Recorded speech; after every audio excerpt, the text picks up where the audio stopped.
గౌరవనీయులు రాష్ట్ర వ్యవసాయ శాఖ మంత్రివర్యులు నాకు ఆత్మీయులు పెద్దలు తుమ్మల నాగేశ్వరరావు గారికి మన శాసన మండలి చైర్మన్ గౌరవనీయులు పెద్దలు గుత్తా సుఖేందర్ రెడ్డి గారికి తెలంగాణ రాష్ట్ర రెండవ శాసన సభాపతి గౌరవనీయులు పెద్దలు గడ్డం ప్రసాద్ కుమార్ గారికి మన జిల్లా మంత్రివర్యులు గౌరవనీయులు మిత్రులు పొన్నం ప్రభాకర్ గారికి గౌరవ పార్లమెంట్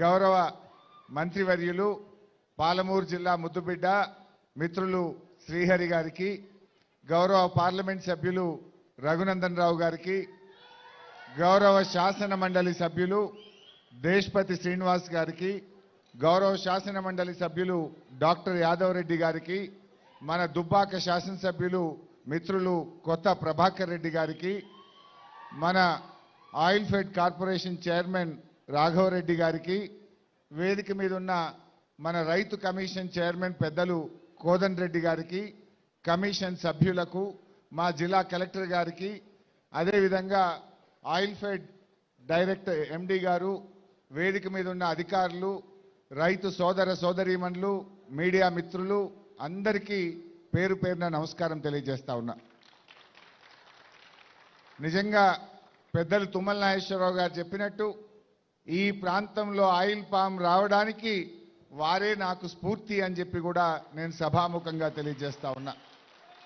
2018వ సంవత్సరంలో నీటిపారుదల శాఖ మంత్రిగా ఉండి వారి ఆహ్వానం మేరకు నేను ఖమ్మం జిల్లాకు వెళ్ళాను. ఆ సాయంత్రం కూడా అక్కడే ఉండాల్సి వస్తే వారి తోట ఆయిల్ పామ్ తోటలోనే రాత్రి అక్కడే పడుకున్నాను. పొద్దున్నే 6 గంటలకు లేచి వారితో పాటు తోటంతా తిరిగాం. తిరిగి అన్ని విషయాలు చూస్తే చాలా సంతోషం అనిపించింది. అసలు రైతులు ఇంత ఆదాయం కలిగిన పంట మా ప్రాంతంలో ఎందుకు పండడం లేదు సిద్దిపేటలో అని చెప్పి చాలా విషయాలు తెలుసుకునే ప్రయత్నం చేశాను. ఊరంతా తిరిగితే మంచి బంగ్లాలు, ఇంటి ముందు కారు, మంచి గేటెడ్ కమ్యూనిటీ లాగా ఊర్లో ఒక పల్లెటూరులో అద్భుతమైనటువంటి భవనాలు చూసిన తర్వాత అరే మా రైతాంగానికి ఇలాంటి పంట ఎందుకు రావద్దు, మా ప్రాంతంలో మా రైతుల బతుకులు ఎందుకు మారద్దు అని నాకు అక్కడ స్ఫూర్తి కలిగింది. సో ఆ 2018లో నేను హైదరాబాద్కి వచ్చి అప్పుడున్నటువంటి హార్టికల్చర్ కమిషనర్తో మాట్లాడి ఢిల్లీలో Indian institute of oil palm research అనేటువంటి ఆర్గనైజేషన్కు సిద్దిపేట ప్రాంతము మెదక్ సంగారెడ్డి ఈ ప్రాంతంలో ఆయిల్ పామ్ పెట్టడానికి మీ శాస్త్రవేత్తలు పంపండి, మా ఏరియా సూట్ అవుద్దా కాదా అని చెప్పి లెటర్ రాయించాం.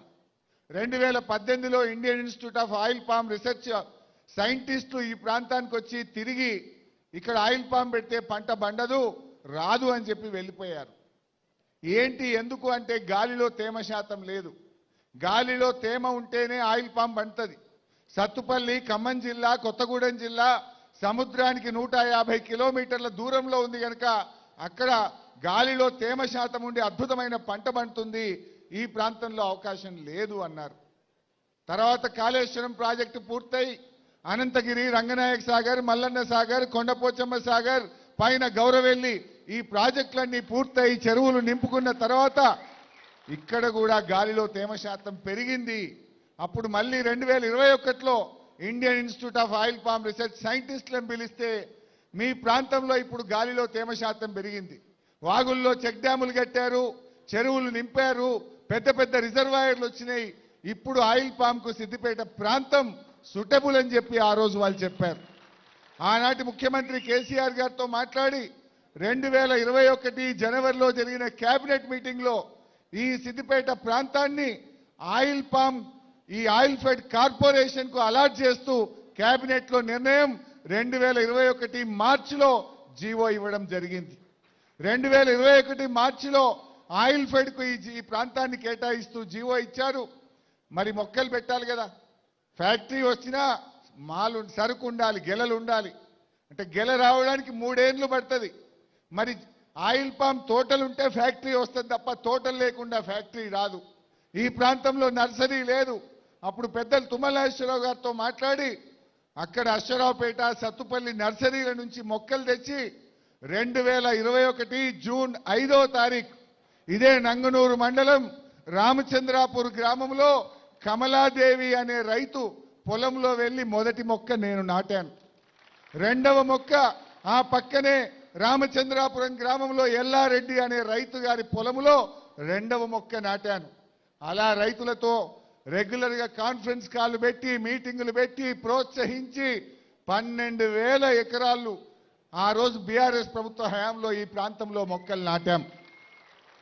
అదే క్రమంలో మరి ఫ్యాక్టరీ కట్టడానికి ఆ రోజు 300 కోట్ల రూపాయలతోని ఆనాటి కేబినెట్ ఆయిల్ ఫెడ్ కార్పొరేషన్ అనుమతిస్తూ నిర్ణయం తీసుకున్నది. 300 కోట్లతో ఇక్కడ అధునాతన టెక్నాలజీ మలేషియన్ టెక్నాలజీతో కట్టాలని, ఇక్కడే విద్యుత్ ఉత్పత్తి జరగాలని, ప్రతి pollution free zero liquid discharge తో ఈ ప్లాంట్ కట్టాలని, అదేవిధంగా రిఫైనరీ కూడా కట్టాలని ఆ రోజు నిర్ణయం తీసుకోవడం జరిగింది. మరి ఆ రోజుల్లోనే ఆనాటి వ్యవసాయ మంత్రి నిరంజన్ రెడ్డి గారి చేతుల మీదుగా ఈ ఫ్యాక్టరీకి శంకుస్థాపన చేసినాం, టెండర్లు పిలిచాం. టీజీఐఐసి ద్వారా 2022 సంవత్సరంలో ఈ భూమిని కూడా కేటాయించి ఈ ప్రాంతంలో ఈ ఫ్యాక్టరీ రావడానికి కృషి చేశాం. అయితే ఇక్కడ గౌరవ స్పీకర్ గారు, చైర్మన్ గారు వస్తూ మా అడ్లూరు లక్ష్మణన్న గారు, శ్రీహరన్న గారు, లక్ష్మణన్న గారికి వచ్చిండే, ఆయన కూడా మంత్రి కదా, నీ మిత్రుడే. మా శ్రీహరన్న గారు రాంగ చూసి ఉంటారు. రాంగ చూస్తూ కాళేశ్వరం కాలువ నీళ్లు బారుతున్నాయి. ఎడమవైపు పచ్చటి పొలాలు, కుడివైపు పచ్చటి పొలాలు. మీ రోడ్డు మీద వస్తుంటే రోడ్డు కింద పారుతున్న కాళేశ్వరం కాలువలను దాటుకుంటూ వచ్చారు మీరు. ఇవాళ ఈ ప్రాంతంలో ఈ ఫ్యాక్టరీకి ఇప్పుడు ఈ నిమిషంలో LSM 9 ద్వారా ఇక్కడ పెద్ద పాండ్ కట్టాం. 20 కోట్ల లీటర్లు పట్టే పాండుకు ఈ నిమిషానికి కాళేశ్వరం నీళ్లు వచ్చి పడతా ఉన్నాయి. అంటే ఆయిల్ ఫామ్ ఫ్యాక్టరీకి నీళ్లు చాలా ముఖ్యం. కాళేశ్వరం LSM 5 కెనాల్ ద్వారా 20 కోట్ల లీటర్ల పాండుకు ఆ రోజు నేను కొబ్బరికాయ కొట్టి మా హయాంలోనే పూర్తి చేశాం. ఆ పాండు నీళ్లతోనే ఈ ఫ్యాక్టరీ నడుస్తూ ఉంది. బట్ ఐ షుడ్ థ్యాంక్ పెద్దలు తుమ్మల నాగేశ్వరరావు గారు. హృదయపూర్వకంగా వారికి నేను ధన్యవాదాలు తెలుపుతా ఉన్నా. రాజకీయాలకు అతీతంగా వారు రైతు శ్రేయోభిలాషి. తుమ్మల గారు రైతు శ్రేయోభిలాషి, ముఖ్యంగా ఆయిల్ పామ్ రైతుల శ్రేయోభిలాషి. ఆయన గారు ఎక్కడ కూడా ప్రభుత్వం మారినా ఫ్యాక్టరీ పనులు ఆపాలనే ఉద్దేశంలో లేకుండా వేగవంతంగా ఫ్యాక్టరీ పూర్తి చేయడానికి వారు కృషి చేసినందుకు వారికి నేను ప్రత్యేకంగా ధన్యవాదాలు కూడా తెలియజేస్తా ఉన్నా. సో ఈరోజు ఈ ఫ్యాక్టరీ ఇక్కడ వచ్చిందంటే కాళేశ్వరం జలాలు ఈ భూమిని ముద్దాడడం వల్ల, ఈ ప్రాంతంలో తేమ శాతం పెరగడం వల్ల, ఈ జిల్లాలో రిజర్వాయర్లు కట్టడం వల్ల, ఈ ప్రాజెక్టు ద్వారా చెరువులు నింపడం వల్ల ఈ ప్రాంతంలో ఆయిల్ పామ్ సాగుకు యోగ్యంగా మారింది. నేను గౌరవ మంత్రి గారిని కూడా కోరుతా ఉన్నా, ఈ మధ్య నేను రైతుల్ని కలిసినప్పుడు సెకండ్ లైన్ ఆఫ్ డ్రిప్ ఒకటి ఇప్పించండి అని రైతులు పదే కోరుతున్నారు. మొక్క పెరిగినాక నీళ్లు సరిపోతలేవు, సెకండ్ లైన్ వేయాలంటే సొంత డబ్బులతో వేసుకోవాల్సి వస్తుంది. ప్రభుత్వం ఇంత చేస్తా ఉంది కదా, ఆ రెండవ లైన్ డ్రిప్ కూడా ఇప్పించాలని చెప్పి కోరుతా ఉన్నారు. దయచేసి మంత్రి గారు ఆయిల్ పామ్ రైతుల పక్షాన మీరు హెల్ప్ చేయాలని చెప్పి కూడా కోరుతా ఉన్నా. నాకు చాలా సంతోషం ఏంటంటే మొన్న రాష్ట్ర ప్రభుత్వం ఉత్తమ ఆయిల్ పామ్ రైతులను హైదరాబాద్లో సన్మానించారు. అది మా సిద్దిపేట జిల్లా అక్కనపల్లి గ్రామానికి చెందినటువంటి మా నాగేందర్ అనే రైతు